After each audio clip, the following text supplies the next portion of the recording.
Oke, baik, mari kita lanjutkan kembali.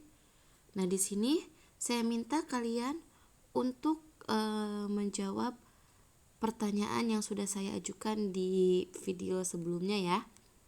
Jadi yang manakah yang merupakan poin, manakah yang merupakan evidence, manakah yang merupakan explain, dan manakah yang merupakan conclude. Hanya perlu jawab saja di kolom komentar. For example, contohnya D is explain, B is evidence. For example itu seperti itu ya. Silahkan. Oke, di sini kita lanjut ke sentence writing tips. Nah, sudah mulai masuk ke dalam grammarnya ya. Nah, yang saya sudah jelaskan sebelumnya bahwa yang namanya grammar itu tidak hanya melulu tentang tenses ya saudara-saudara.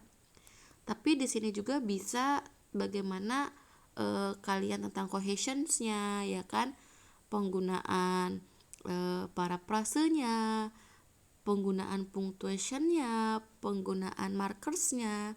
Salah satunya di sini adalah contohnya tentang create an objective or confident voice, yang dimana di sini use the third person. This means not using I. Ya, betul. Nah, grammar itu juga termasuk ke dalam grammar penulisan ya.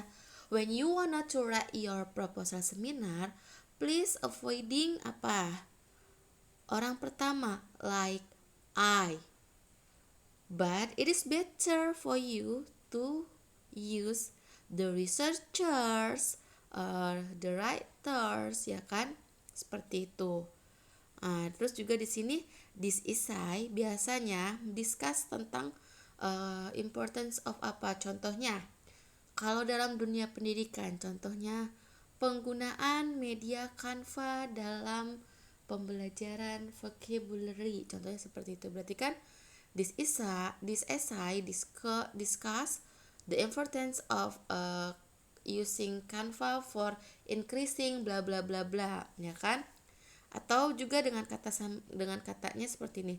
This research shows that the application of Canva can increasing the students vocabularies gitu kan. Atau contohnya juga it could be said that Canva good for our misalnya, atau for us gitu kan, misalnya bisa seperti itu kan. Consider your use of tenses. Di sini kalau misalnya you need to be clear about whether you are discussing something that happened in the past bla bla bla. Juga bisa menggunakan tahun ya kan, berarti Smith arguments ya kan, illustrate that. Nah, ini juga biasa digunakan ketika kalian ingin mengkutip kata-kata expert ya. Nah, di sini misalnya nama saya Utami Rosalina.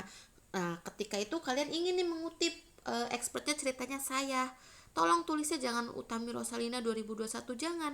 Tulis saja nama belakang saya, Rosalina 2021, ya kan? Yang dikurungin itu yang tahunnya, saudara-saudara ya, seperti itu. Oke, nah bisa diikuti. Nah, terus di sini use the appropriate language for your audience and purposes. Like I said before, ya kan, kemarin itu kan sudah dijelaskan.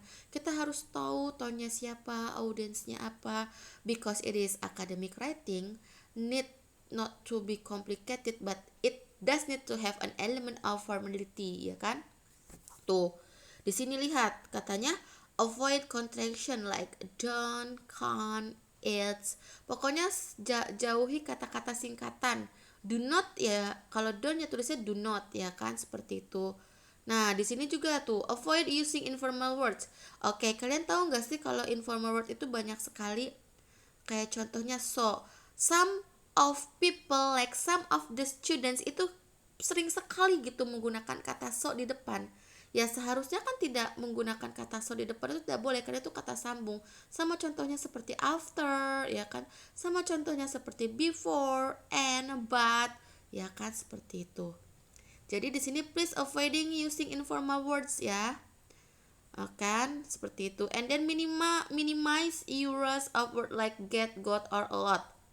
Try obtain, or many. Jadi jauhi kata-kata get, got, lot, seperti itu ya. Nah, dari sekarang silahkan kalian untuk pahami saja kata-kata apa namanya yang memang dilarang atau sengaja untuk dijauhi, seperti itu ya. Be clear and concise. Keep word simple ya kan.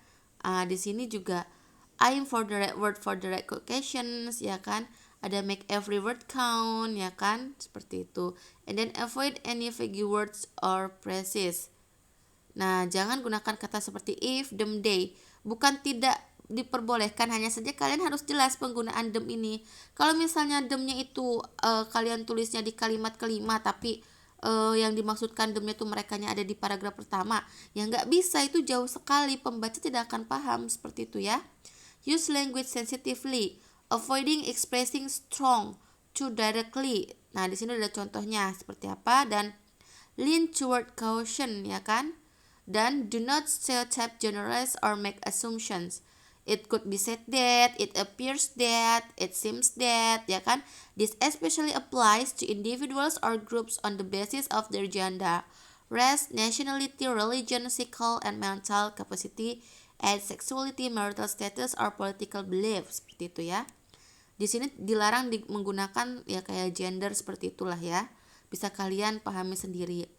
Nah, di sini juga kalian pernah nggak sih mengalami, atau mungkin beberapa dosen ada yang meminta untuk OBL-nya adalah sebuah jurnal, ya kan. Nah, ketika kalian mensubmit jurnal terus direvisi, nah itu ada yang namanya editing. Kenapa?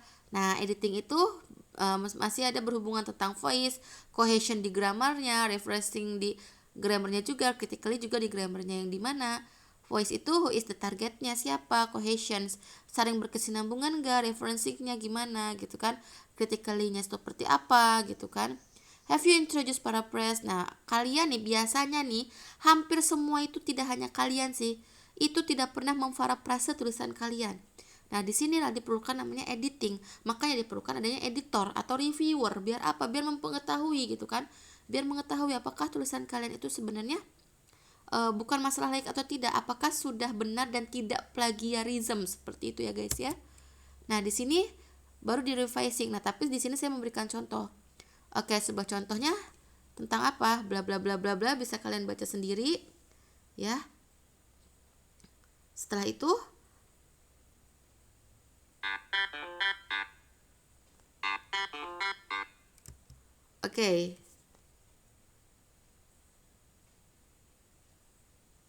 setelah itu kalian lihat part selanjutnya.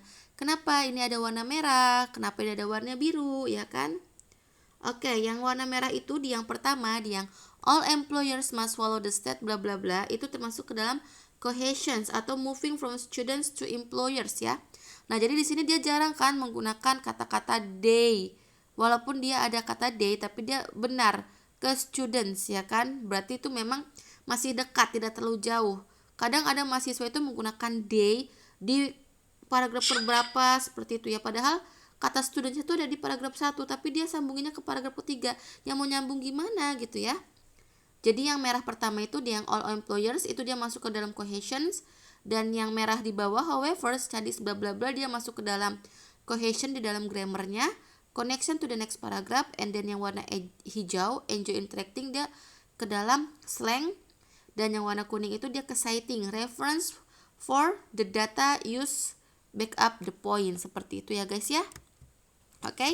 I think that is enough, but I wanna you, ini tugas buat kalian. Silahkan kalian cari satu jurnal, kemudian kalian analisis penggunaan kata-katanya ya, seperti itu ya, seperti yang sudah dicontohkan di slide ini ya kan.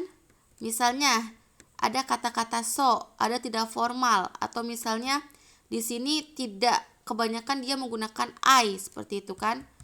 Silahkan kalian mencari satu buah jurnal dan analisis jurnal tersebut ya. Mungkin di sini saya meminta kalian untuk menganalisis hanya paling kalau jurnal 8 halaman ya.